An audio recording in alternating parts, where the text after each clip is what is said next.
Hello friends, તમારું સ્વાગત છે મારી ચેનલમાં। આજે આપણે બનાવીશું વ્રત કે ઉપવાસ માટે એકદમ ઝડપથી બની જાય તેવા આલુ પરોઠાની રેસીપી। તો આ આલુ પરોઠા આજે આપણે વણવાની ઝંઝટ વગર એકદમ નવી રીતે બનાવીશું। એકદમ ઓછા સમયમાં બની જશે અને ખાવામાં પણ બહુ ટેસ્ટી એવા લાગે છે। તો ચાલો બનાવીએ।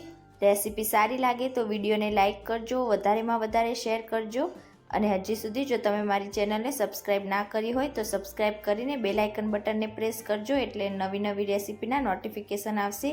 તો ચાલો બનાવીએ। આલુ પરોઠા બનાવવા માટે આપણે સૌથી પહેલાં એક નાનું મિક્સર જાર લઈશું અને તેમાં 1 કપ મોરૈયો ઉમેરી દઈશું। અને હવે આપણે મોરૈયાનો એકદમ સ્મૂથ પાવડર બનાવીને તૈયાર કરી લઈશું। તો અહીંયા તમે જોઈ શકો છો, મેં એકદમ સ્મૂથ એવો પાવડર બનાવીને તૈયાર કરી લીધો છે। મોરૈયાના દાણા બિલકુલ ના રહે એ રીતનો તમારે પાવડર કરીને તૈયાર કરવાનો છે। અને હવે આલુ પરોઠાનો લોટ બાંધવા માટે આપણે સૌથી પહેલાં તો પેનમાં 2 કપ પાણી ઉમેરીશું।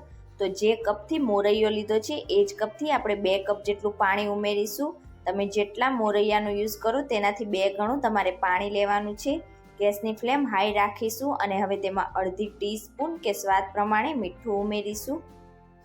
અડધી ટીસ્પૂન કાળા મરીનો પાવડર ઉમેરીશું અને આપણો લોટ પેનના તળિયે બિલકુલ પણ ચોંટે નહીં તેના માટે 1 ટીસ્પૂન જેટલું તેલ ઉમેરી દઈશું। મિક્સ કરીશું એકદમ સારી રીતે અને હવે આપણા પાણીમાં એક બોઇલ આવવા દઈશું। તો અહીંયા થોડીક જ વારમાં તમે જોઈ શકો છો કે આપણું પાણી એકદમ સરસ રીતે ઉકળી ગયું છે। અને હવે ગેસની ફ્લેમ આપણે મીડિયમ કરી દઈશું અને હવે આપણે જે મોરૈયાનો પાવડર કરીને તૈયાર કર્યો છે તેને આ રીતે થોડો થોડો પાણીમાં ઉમેરતા જઈશું અને એકદમ સારી રીતે મિક્સ કરતા જઈશું। તો અહીંયા તમારે એકસાથે બધો લોટ નથી ઉમેરી દેવાનો, આ રીતે થોડો થોડો ઉમેરતા જઈશું અને મિક્સ કરીશું।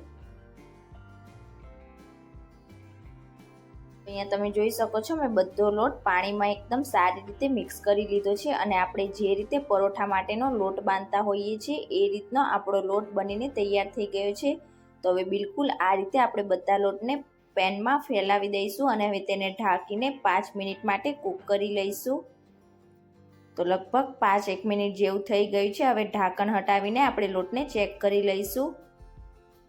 તો અહીંયા તમે જોઈ શકો છો, એકદમ પરફેક્ટ રીતે આપણો લોટ કૂક થઈ ગયો છે અને પેનના તળિયે બિલકુલ ચોંટ્યો પણ નથી। તો હવે આનાથી વધારે આપણે લોટને બિલકુલ પણ કૂક નહીં કરીએ, તરત જ આપણે ગેસની ફ્લેમ ઓફ કરી દઈશું। હવે તૈયાર કરેલા લોટને આપણે આ રીતે એક મિક્સિંગ બાઉલમાં ટ્રાન્સફર કરીશું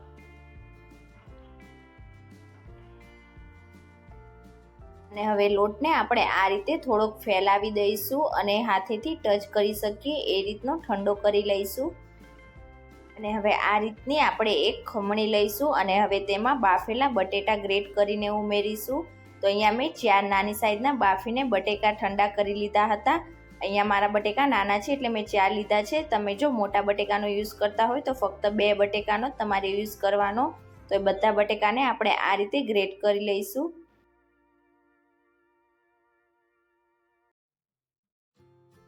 અને હવે આપણા લોટને બાઇન્ડિંગ આપવા માટે તેમાં 4 ટેબલ સ્પૂન રાજગરાનો લોટ ઉમેરીશું। તો રાજગરાના લોટથી આપણા લોટમાં એકદમ સરસ એવું બાઇન્ડિંગ આવી જશે।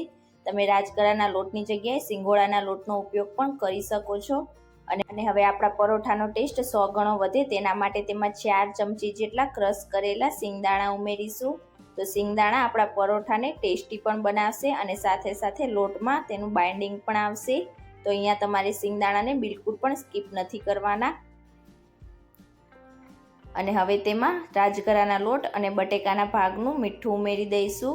તો આ મીઠું આપણે મોરૈયામાં પણ ઉમેરેલું છે એટલે એકદમ ધ્યાનથી તમારે ઉમેરવાનું।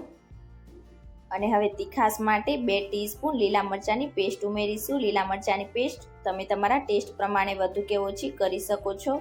1/4 કપ જેટલા ઝીણા કટ કરેલા લીલા ધાણા ઉમેરીશું અને હવે બધી જ વસ્તુને આપણે એકદમ સારી રીતે મિક્સ કરી લઈશું અને એકદમ સેમી સોફ્ટ એવો લોટ બાંધીને તૈયાર કરીશું। અહીંયા લોટ બાંધવામાં તમારે બિલકુલ પણ પાણીનો ઉપયોગ નથી કરવાનો।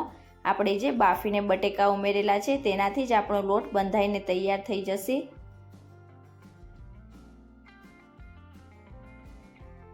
તો અહીંયા તમે જોઈ શકો છો, મેં બિલકુલ આ રીતે બધી વસ્તુ મિક્સ કરીને સેમી સોફ્ટ લોટ બાંધીને તૈયાર કરી લીધો છે।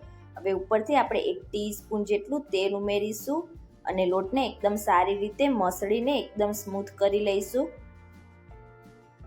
તો અહીંયા તમે જોઈ શકો છો એકદમ પરફેક્ટ એવો આપણો આલુ પરોઠા માટેનો લોટ બંધાઈને તૈયાર થઈ ગયો છે. તો બિલકુલ આ જ રીતનો સેમી સોફ્ટ લોટ તમારો હોવો જોઈએ. આ લોટને આપણે હવે બિલકુલ પણ રેસ્ટ નથી આપવાનો. તરત જ આપણે તેમાંથી પરોઠા બનાવીને તૈયાર કરીશું. તમને જો લાગતું હોય કે તમારો લોટ વધારે પડતો ઢીલો છે તો તેમાં તમે 1 થી 2 ચમચી જેટલો રાજગરાનો લોટ ઉમેરી શકો છો.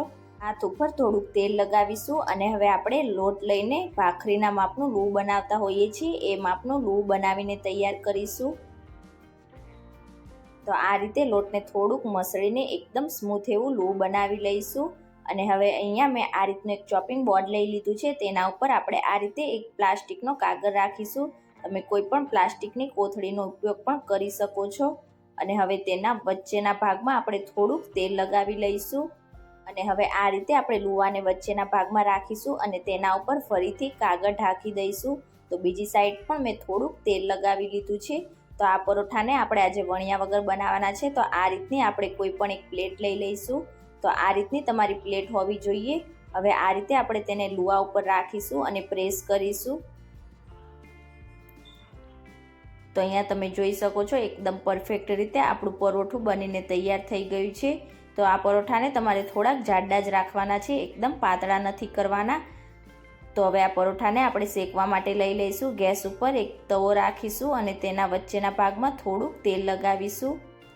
અને હવે તૈયાર કરેલા પરોઠાને આપણે તવા ઉપર ઉમેરીશું અને નીચેની સાઈડથી આપણે તેને હલકું એવું શેકાવા દઈશું. તો આ પરોઠાને તમારે મીડિયમ ગેસની ફ્લેમ પર જ શેકવાના છે.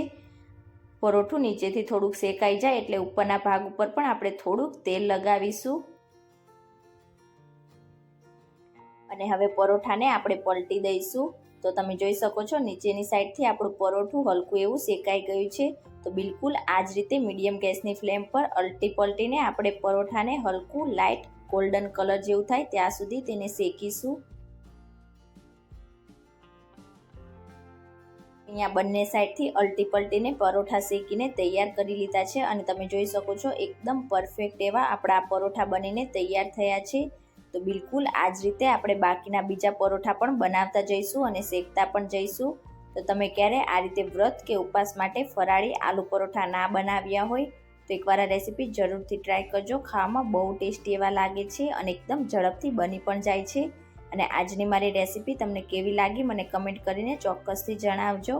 રેસીપી સારી લાગી હોય તો વિડીયોને લાઇક કરજો, વધારેમાં વધારે શેર કરજો અને ચેનલને સબસ્ક્રાઈબ કરીને બેલ આઇકન બટનને પ્રેસ કરજો એટલે નવી નવી રેસીપીના નોટિફિકેશન આવશે. Thank you for watching.